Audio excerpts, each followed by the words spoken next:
Albert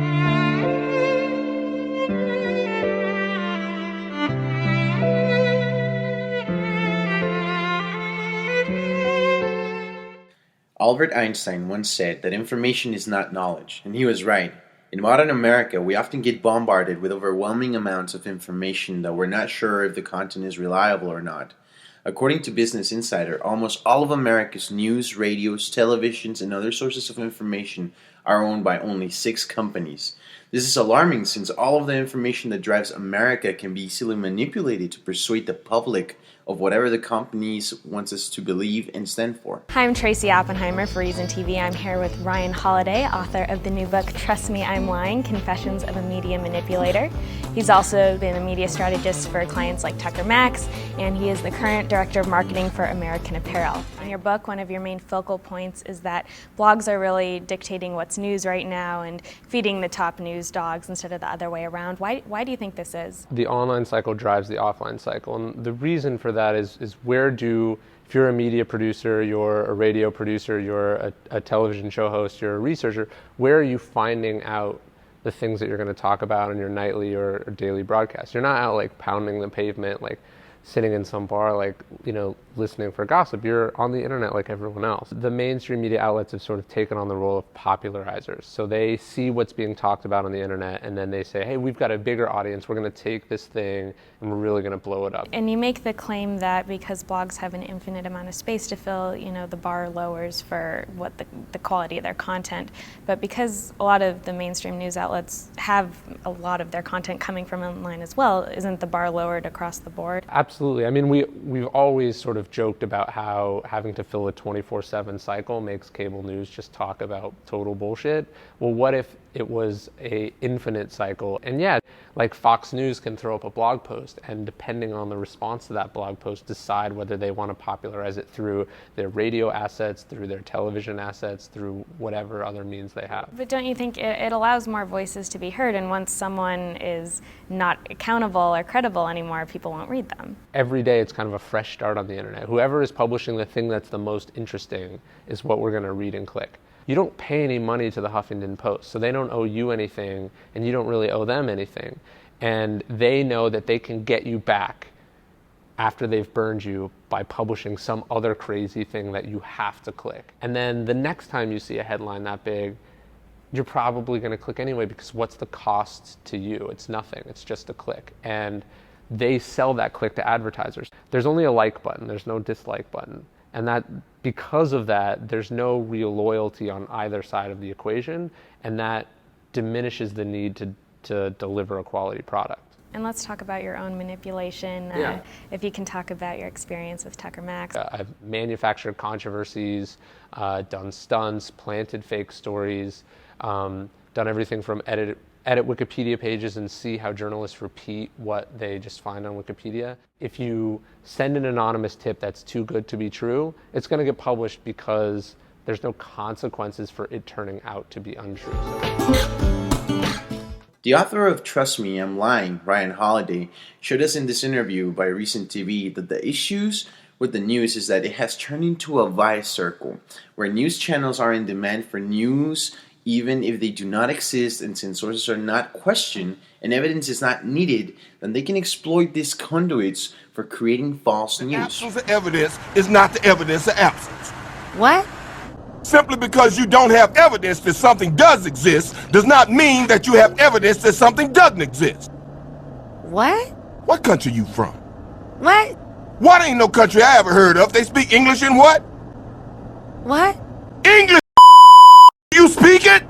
Yeah. So you understand the words I'm saying to you? Yeah. Well, what I'm saying is that there are known knowns and that there are known unknowns, but there's also unknown unknowns. Things we don't know that we don't know. What? Say what again? Say what again? I dare you. I double dare you. Say what one more time? What? In 1983, America's media was owned by 50 companies with the purpose to inform the public and forward the important events in the country and around the world. In 2011, through several mergers and other financial movements, 6 companies consolidated the source of all knowledge. The 6 companies today are Comcast, News Corp, Viacom, Time Warner, Disney, and CBS, and they only air what is important to them and what they believe people should watch and know. Here is an example of The Newsroom, a show which focuses on debunking the truth about news and offers an exploration of how the news channel sold their soul for ratings and how our government allowed it. I welcome these hearings because of the opportunity that they provide to the American people to better understand why the tragedy of 9/11 happened and what we must do to prevent a reoccurrence. I also welcome the hearings because it is finally a forum where I can apologize to the loved ones of the victims of 9/11, to them who are here in the room, to those who are watching on television. Your government failed you. Those entrusted with protecting you failed you. And I failed you. Good evening. I'm Will McAvoy. This is Newsnight. And that was a clip of Richard Clarke, former counterterrorism chief to President George W. Bush, testifying before Congress on March 24th, 2004. Americans liked that moment. I liked that moment. Adults should hold themselves accountable for failure.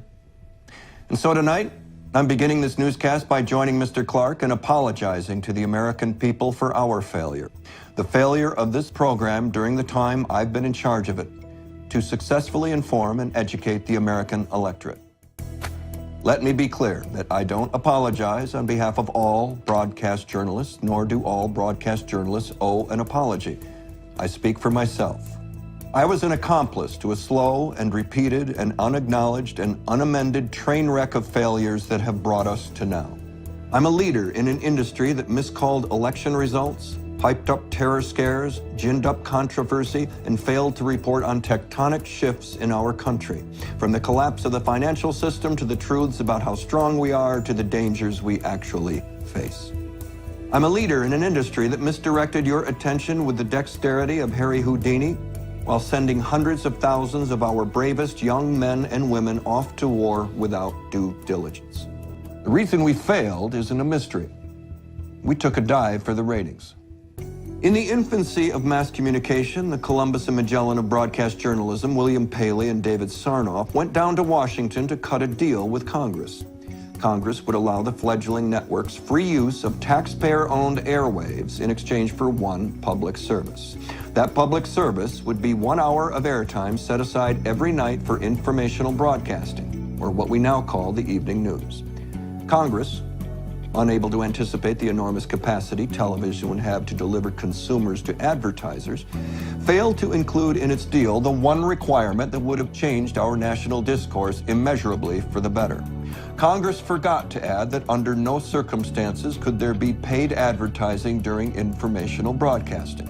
They forgot to say the taxpayers will give you the airwaves for free, and for 23 hours a day you should make a profit, but for 1 hour a night you work for us.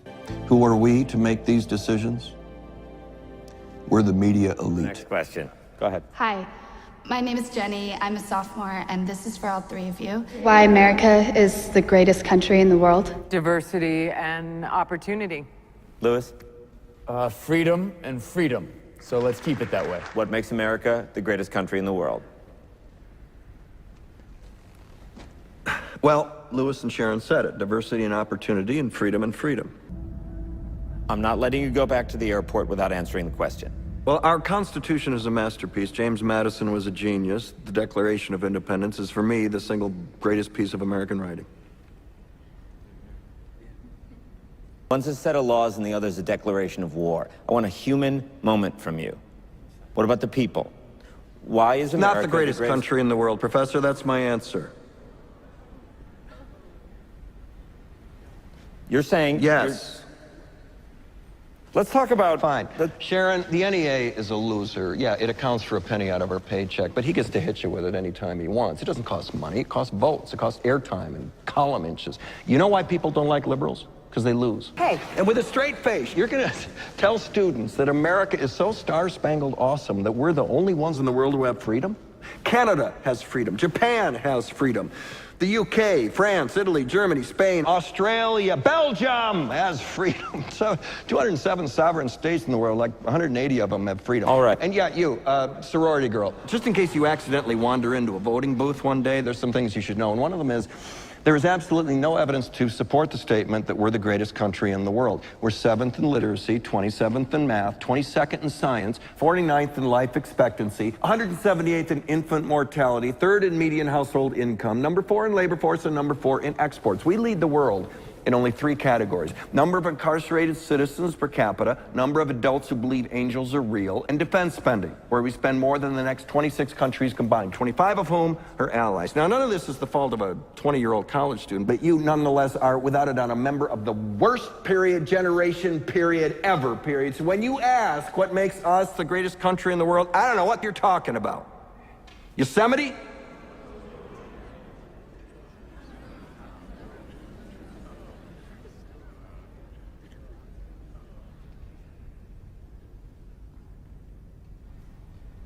Sure used to be. We stood up for what was right.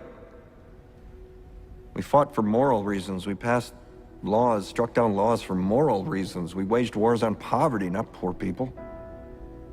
We sacrificed. We cared about our neighbors. We put our money where our mouths were, and we never beat our chest. We built great big things, made ungodly technological advances, explored the universe, cured diseases, and we cultivated the world's greatest artists and the world's greatest economy. We reached for the stars, acted like men. We aspired to intelligence. We didn't belittle it. It didn't make us feel inferior. We didn't identify ourselves by who we voted for in the last election, and we didn't scare so easy.